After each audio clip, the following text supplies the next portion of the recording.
Pistons fans, let's talk. Let's dive into the continuation of the offseason.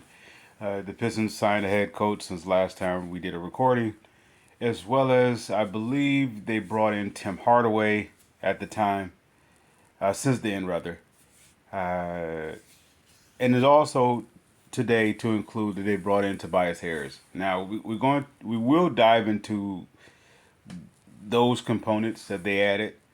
Yet it's something very specifically I want to talk about with the next move with the Pistons. The next move is basically putting a nail in the coffin.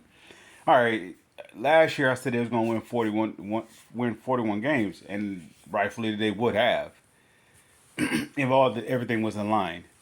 Nonetheless, I want to go on that self same prediction again and say they will win 41 games.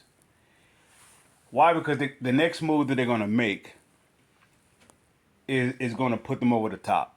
Is going to It's going to be the final. It's going to be a Rasheed Wallace type of impact to this current roster. Yet it won't be championship Rasheed Wallace. It will be okay. The Rasheed Wallace that was with Portland, with Jermaine O'Neal and Zach Randolph and all those guys.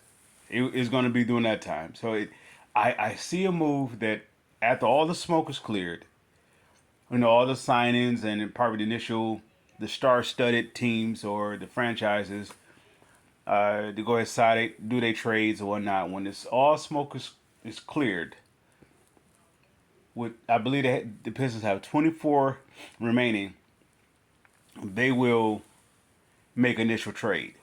Why? Because after all the smoke is cleared, those teams that's up under maybe the first apron or the second apron or ever how that goes, they're still going to try to unload. Right now, you still have those possible 4 to 6 teams that's competing for a championship, that's contenders, if you will.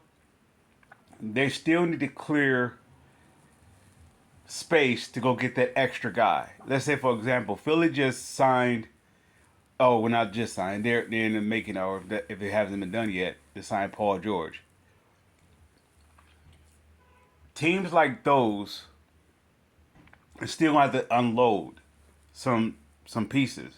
They have to unload some players because a lot of teams are still up under that apron, and a lot of people. A lot of teams just still have to unload.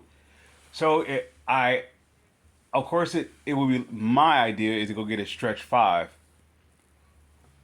or at most get you a guy who is a stretch forward, but yet is taller than the likes of Isaiah Stewart, and he can shoot from distance. I don't know how the lower marketing thing is working out. I like to keep an eye on him, as well as you guys heard me speak about I believe it's Kessler from Utah. The two bigs is I can keep my eyes on.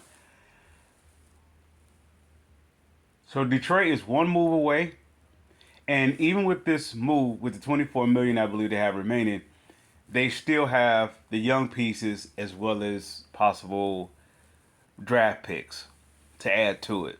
They will make a bold trade.